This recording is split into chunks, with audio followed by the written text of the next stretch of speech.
Hello everyone, I'm Rashmi Prabha and welcome to our channel Combine CS.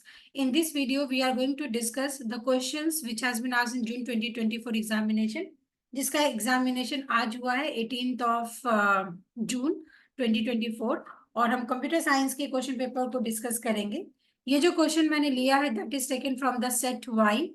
तो अगर आपका कोई और भी सेट है तो क्वेश्चंस इधर से उधर होंगे, बट सेट वाई से मैंने क्वेश्चंस लिया है तो आप उस ऑर्डर में अपने क्वेश्चंस को चेक कर सकते हैं। Now, before starting with the expected answers for the given questions, सबसे पहले हम एनालिसिस की बात कर ले।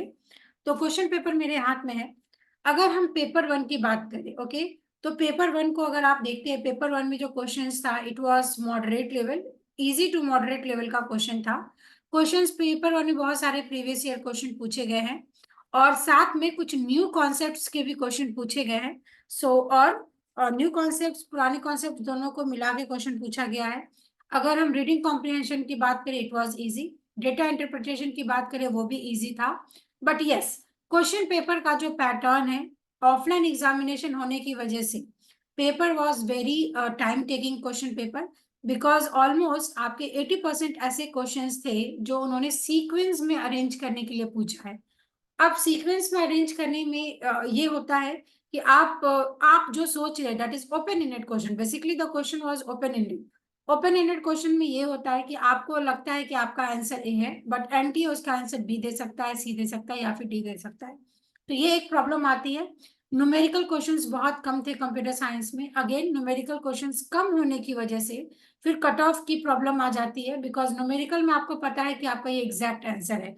बट अगर इस तरीके के थ्योरेटिकल आंसर है जहाँ पे आप 3 से 4 ऑप्शंस में सेलेक्ट कर रहे हो और आंसर्स में भी एक एक 2 या 3 ऑप्शंस है, तो कहीं ना कहीं क्वेश्चंस टाइम टेकिंग हो जाता है और थ्योरेटिकल होने की वजह से क्वेश्चंस के गलत होने के चांसेस बहुत ज्यादा बढ़ जाते हैं।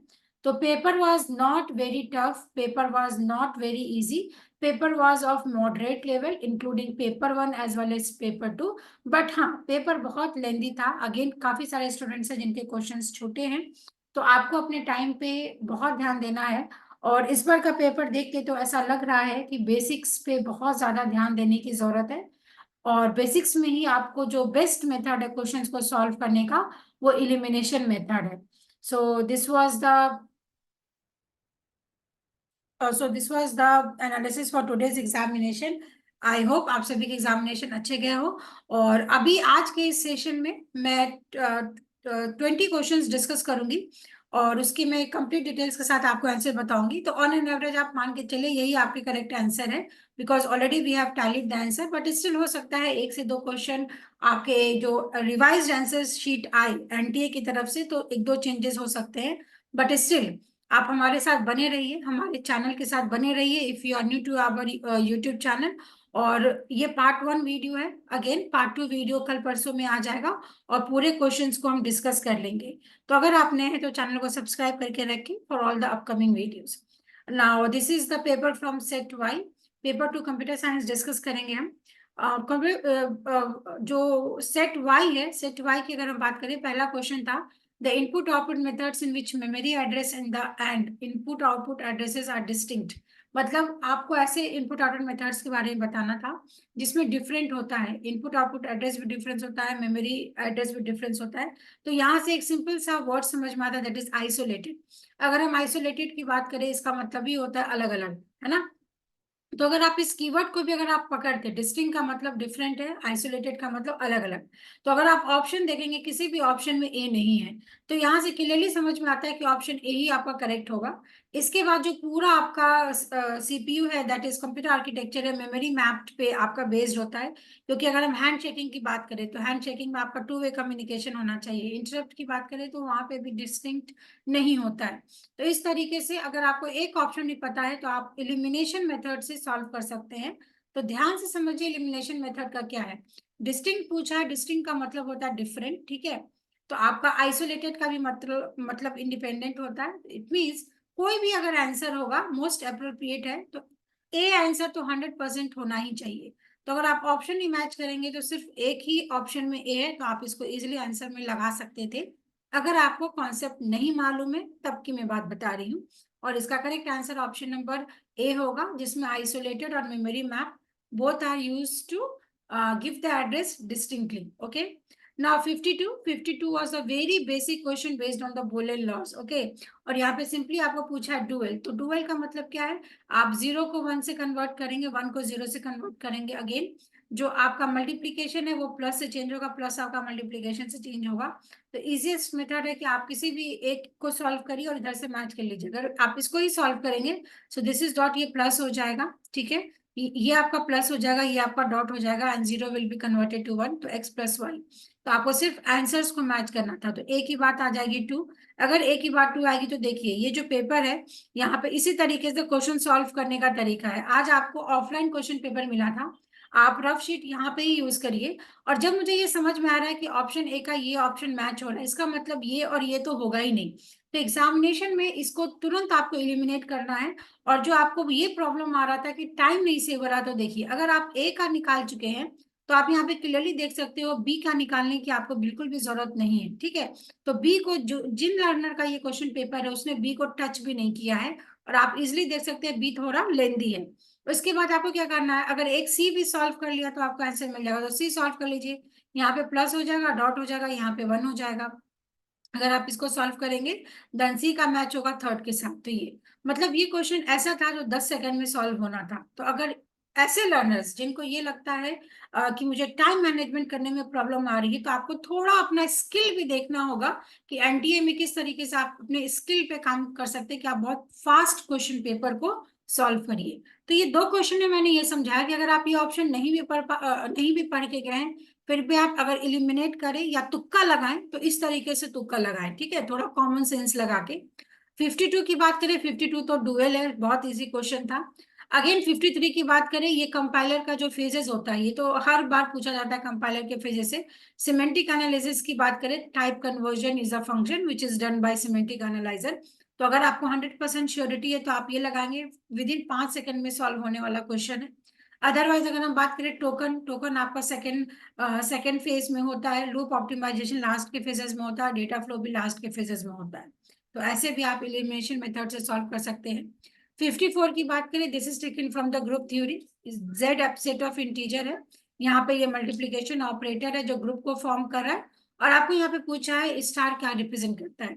तो बेसिकली अगर हम ग्रुप की बात करें, ग्रुप में closure property, identity property and inverse तीनों को फॉलो किया जाता है। तो आपको क्या करना होता है ना, ये जो आपको वैल्यूज गिवन है इस वैल्यूज को आपको सॉल्व करना होता है, ठीक है। तो अगर आप इसको सॉल्व करेंगे तो तीनों प्रॉपर्टी यहाँ पे होल्ड हो जाएगा। सो द आंसर इज 54 का 1। Moving to the next question, question number 55, थोड़ा सा क्वेश्चन ट्विस्ट करके यहाँ पे पूछा गया है, which of the following control problem does not exist when process is unaware of each other during the interaction. जहाँ पे प्रोसेस अनअवेयर है एक दूसरे के लिए। अब यहाँ पे क्या है कि अगर आपको ये क्वेश्चन नहीं समझ में आ रहा है तो कंट्रोल प्रॉब्लम की बात करें या कंट्रोल मैकेनिज्म की बात करें, वहां पे म्यूचुअल एक्सक्लूशन है आपका। बेसिकली ये क्वेश्चन सीमाफोर से रिलेटेड है। तो सीमाफोर में आपके 4 नेसेसरी कंडीशन होते हैं, म्यूचुअल एक्सक्लूशन है, डेडलॉक है आपका, नो प्रिम्पशन है, एंड एक और है अभी मुझे ध्यान नहीं आ रहा है। तो अगर आप इस क्वेश्चन को देखेंगे तो आपको यहाँ पे बेसिकली आइए आइडेंटिफाई करना है कि ये किसके लिए सिटेबल है या किसके लिए सिटेबल नहीं है। स्टारवेशन तो यहाँ पे कुछ समझ में नहीं आ रहा, कोहेरेंस भी यहाँ पे नहीं समझ में आ रहा। कोहेरेंस का मतलब होता है डेटा को म्यूचुअली एक दूसरे के बीच में ट्रांसफर करना, तो ये भी नहीं समझ में आ रहा है। म्यूचुअल एक्सक्लूजन की बात करें तो आप आपसी सहमति से आपका जो शेयर्ड रिसोर्सेज है क्रिटिकल सेक्शन का, आप उसको यूज करते हैं। तो अगर आप इसको यूज करते हैं तो डेडलॉक नहीं होता है। सिमिलरली यहाँ पे डेडलॉक पूछा गया है, तो अगर इस डेफिनेशन को अगर आप देखेंगे तो इसका करेक्ट आंसर म्यूचुअल एक्सक्लूजन दिया गया है। But still we will wait for the official answer key. But हाँ, अगर आप ऑप्शन 2 और 3 लगा कर आए तो वो बिल्कुल भी गलत है। Moving to the next question, the technique used to handle the phantom problem. Now this is a question related to database. कई सारे तो ऐसे भी लर्नर है जो मुझे एग्जाम के बाद बोल रहे थे डेटाबेस से सिर्फ 5 ही क्वेश्चन आया है एसक्यूएल का। बिल्कुल भी ऐसा नहीं है। फैंटम प्रॉब्लम जो है ये आपका डेटाबेस का टॉपिक है जो आपके कंकरेंसी कंट्रोल का है, ठीक है, कंकरेंसी कंट्रोल का है। तो ये क्वेश्चन बहुत टाइम बाद देखा गया है, बिकॉज ये रिपीटेड क्वेश्चन तो नहीं है। रिपीटेड क्वेश्चन में जैसे आपसे पूछ लेते हैं टाइम स्टैम्प प्रोटोकॉल क्या है, तो ये सीरियलाइजेबल को और डेडलॉक दोनों को प्रिवेंट करता है, ठीक है। बट अगर ये लॉकिंग से पूछा गया है तो इसका करेक्ट आंसर होगा option number 2, that is B and C. Because phantom problem के टेक्निक्स को सॉल्व करने के लिए आपको प्रेडिकेट लॉजिक का यूज, लॉकिंग का यूज करना पड़ेगा और इंडेक्स लॉकिंग का यूज करना पड़ेगा। एग्जीक्यूशन इंडेक्सिंग जैसा पहली बात कुछ होता नहीं है। तो अगर आप ऑप्शन डी को भी देखें तो ये दोनों ऑप्शन तो आपका एलिमिनेट हो जाएगा। ठीक है, यहाँ से क्लियरली आपको समझ में आ रहा है B will be the correct answer, तो बी तो होना ही है। अब बी होने के साथ साथ ए और सी में क्या होगा, तो यहाँ पे टाइम स्टैम्प प्रोटोकॉल जो है, इसमें हम एक टाइम प्रोवाइड करते हैं किसी भी ट्रांजेक्शन को, जिसकी वजह से डेडलॉक वगैरह नहीं होता है। बट इस क्वेश्चन का आंसर है प्रिडिकेट लॉकिंग।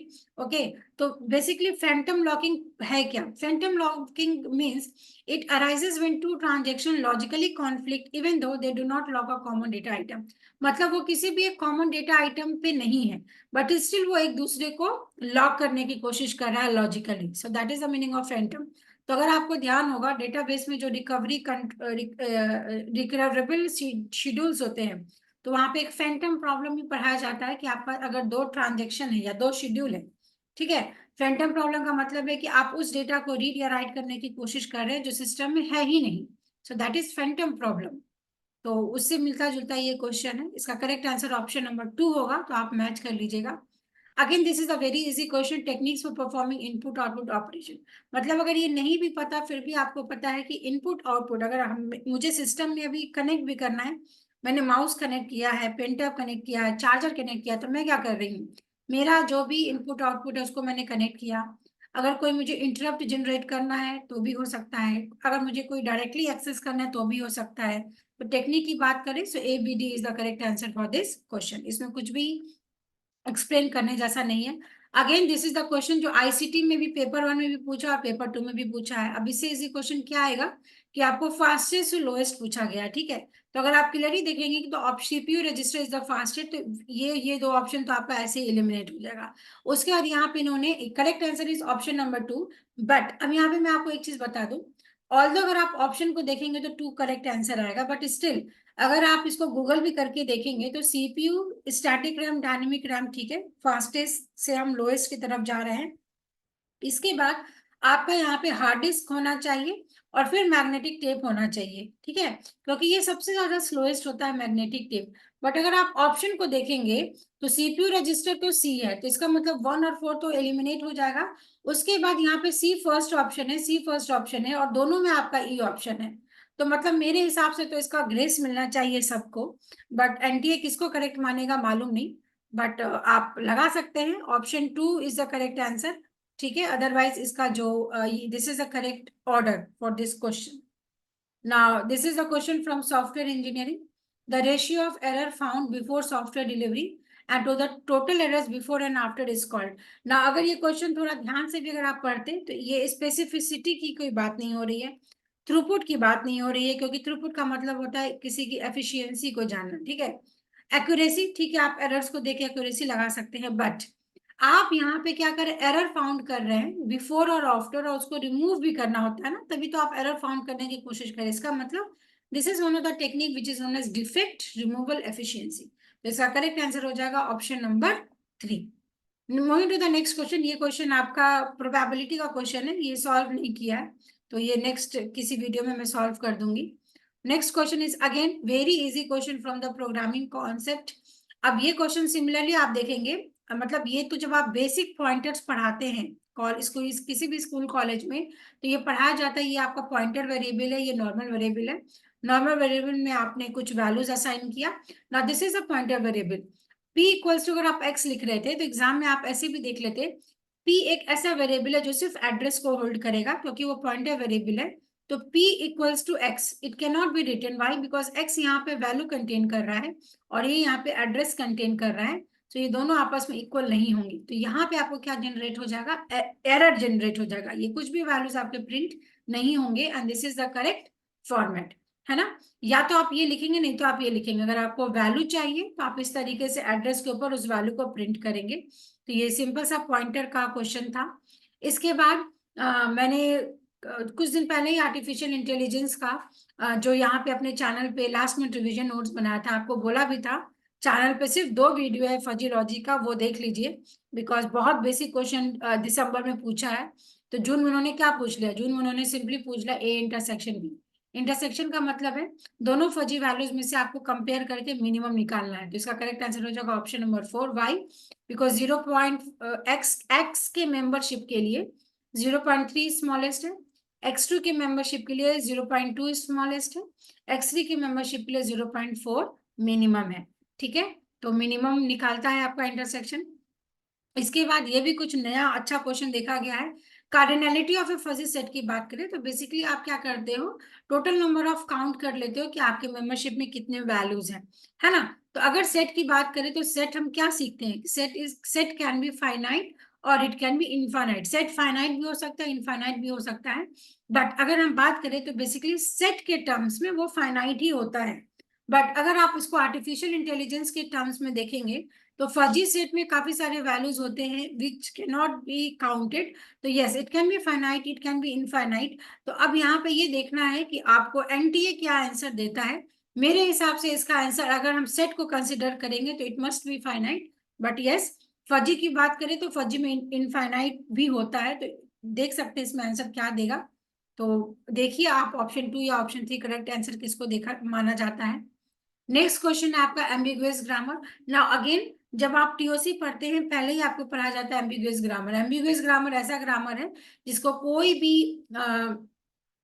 भी लैंग्वेज पार्स नहीं करेगा एक्सेप्ट ऑपरेटर प्रेसिडेंस, है ना, ऑपरेटर प्रेसिडेंस। तो ये भी आपको कंपाइलर सिखाया है कुछ दिन पहले ही।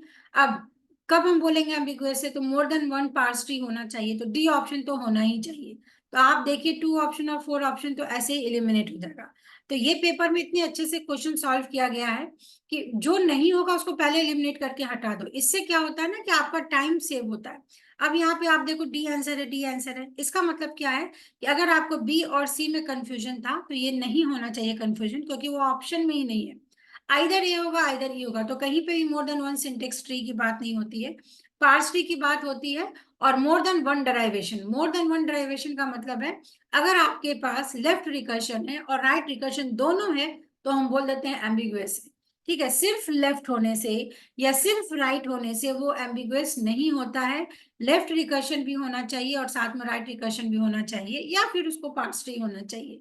तो इसका करेक्ट आंसर हो जाएगा ऑप्शन नंबर 1।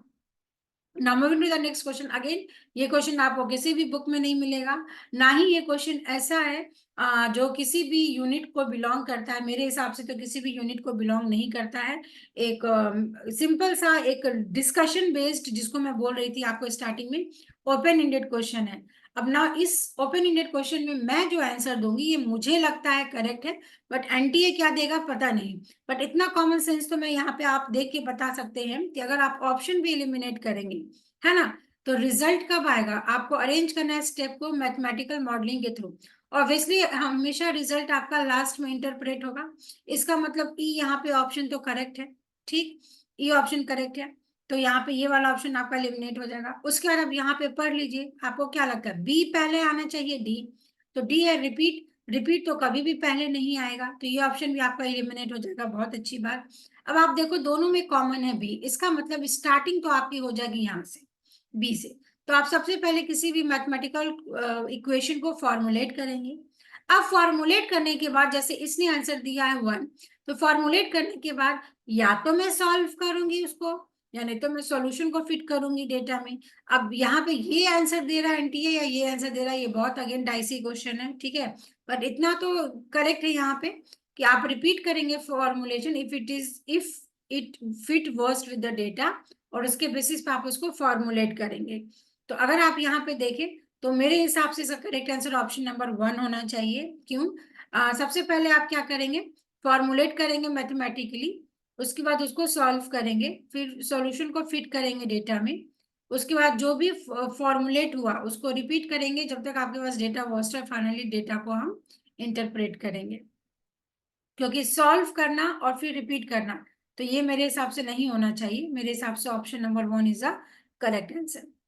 अगेन फिर ये क्वेश्चन देखें, ये क्वेश्चन भी आपका क्वेश्चन थोड़ा अजीब तरीके का पूछा है, IPv4 के बारे में, अपर लेयर प्रोटोकॉल के बारे में पूछा गया है। तो इसका अगेन ऑप्शन नंबर 3 नहीं होगा, बिकॉज ICMP आपने नीचे के लेयर्स में होते हैं, TCP और UDP एक ही लेयर पे होता है, डेट इज ट्रांसपोर्ट लेयर पे।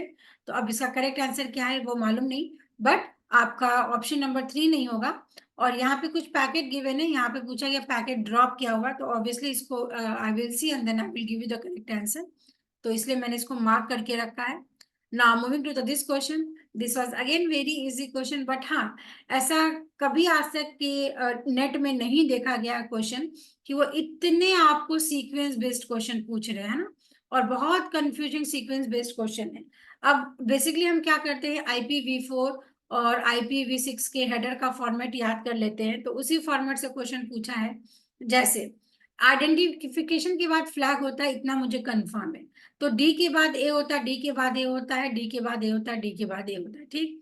उसके बाद सबसे पहले जो ऑप्शन फील्ड होती है वो लास्ट में होती है, मतलब आपका सोर्स होता है, डेस्टिनेशन होता है, फिर ऑप्शन होता है, इतना तो होता है। इसके बाद यहाँ पे इस तरीके से आपके काफी सारे IP डेटाग्राम में सीक्वेंस ऑफ फील्ड्स होते हैं। तो ऑप्शन लास्ट में होता है, जैसे ही मुझे पता है ऑप्शन लास्ट में है, तो ये दोनों ऑप्शन अगेन एलिमिनेट हो जाएगा, है ना। बट इसका जो करेक्ट आंसर है ऑप्शन नंबर 1 है। 1 का मतलब ये है, सबसे पहले आपका होता है सर्विस का टाइप कौन सा है, फिर आइडेंटिफिकेशन फ्लैग, फिर फ्लैग्स, उसके बाद आपका प्रोटोकॉल होता है, और फिर ऑप्शंस होता है। So this is the correct sequence for IP datagram. Again, this is the question which is taken from networking basic, है ना। अगर हम चैनलाइजेशन की बात करें तो TDMA होता है, FDMA होता है, तो इसका ऑप्शन हो जाएगा 1।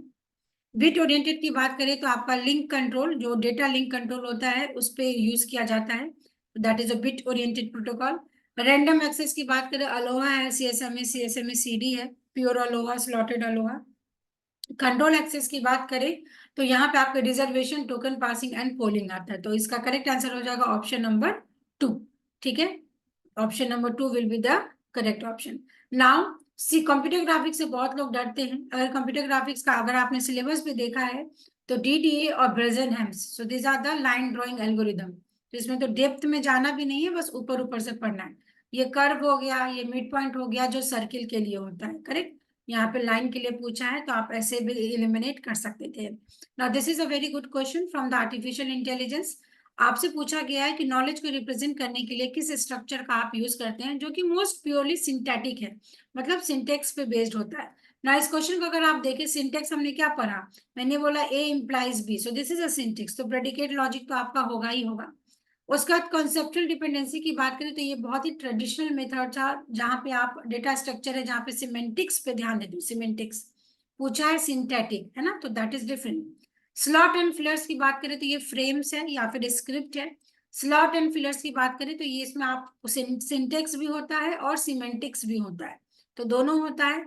नॉन मोनोटोनिक का मतलब है कि यहाँ पे लॉजिकल चीजें होती हैं, जिससे आप कुछ ऐसे स्टेटमेंट है जिसको आप प्रेडिकेट लॉजिक से नहीं सॉल्व कर पाते, तो उसमें रीजनिंग का होना चाहिए। So if you will see, the correct answer can be B and C। B and C will be the correct answer. तो अगर हम बात करें तो अभी मैंने ऑलमोस्ट 20 क्वेश्चन सॉल्व कराए हैं, और साथ में सबके एक्सप्लेनेशन भी दे दिए हैं। कुछ क्वेश्चंस एक दो रह गए हैं, ऑब्वियसली डेफिनेटली मैं दूसरे वीडियो में कवर कर दूंगी। बट कहने का ये मतलब है, the aspirants those who are doing preparation for the UGC net, इस बार का जो पैटर्न है वो अभी तक किसी भी प्रीवियस एग्जामिनेशन में रिपीट नहीं हुआ है। क्वेश्चंस आपके 80% क्वेश्चंस ऐसे आए हैं जो सीक्वेंस बेस्ड क्वेश्चन है, और कहीं ना कहीं सीक्वेंस को मैच करने के लिए आपको कॉन्सेप्ट्स पता होना चाहिए, और टाइम टेकिंग हो जाता है। तो ऐसे क्वेश्चंस का सिंपल सा मेथड होता है कि आप एलिमिनेट करिए और फिर इस क्वेश्चंस को सॉल्व करिए। तो एक तरीका है कि आपको 100% पता है, श्योरिटी कि ये कॉन्सेप्ट मुझे पता है, तो आप उसका आंसर लगाएंगे। दूसरा ये श्योरिटी है कि थोड़ा सा समझ के आप कीवर्ड्स को फाइंड आउट करके भी आप ऑप्शंस को एलिमिनेट कर सकते हैं। तो paper wise on an average मैं इसको इजी ही बोलूंगी, बट हाँ, बिकॉज यहाँ पे काफी मल्टीपल चॉइस क्वेश्चंस थे, सीक्वेंस बेस्ड क्वेश्चन थे, ऑर्डर में अरेंज करना था, और बिल्कुल भी न्यूमेरिकल वगैरह नहीं पूछा है, तो मान के चलिए ऐसा मुझे लगता है कट ऑफ बहुत हाई जाएगी। तो let us see which is the cut off. But again हाँ, अगर आपने पेपर सॉल्व कर लिया है और अगर आप जनरल कैटेगरी को बिलोंग करते हैं, दैट इज ओपन कैटेगरी, तो आप मान के चलिए cut off will be around 86 से ऊपर ही जाना चाहिए, इससे नीचे नहीं जाएगा। तो अगर आउट ऑफ 150 अगर आपके 86 क्वेश्चन सही हो रहे हैं ओपन कैटेगरी से, तो आप सेफर साइड में हैं। और अगर आपका OBC है या फिर आप रिजर्व कैटेगरी में बिलोंग करते हैं, तो आप इससे 5-5 या 10-10 क्वेश्चंस और नीचे रिड्यूस कर सकते हैं।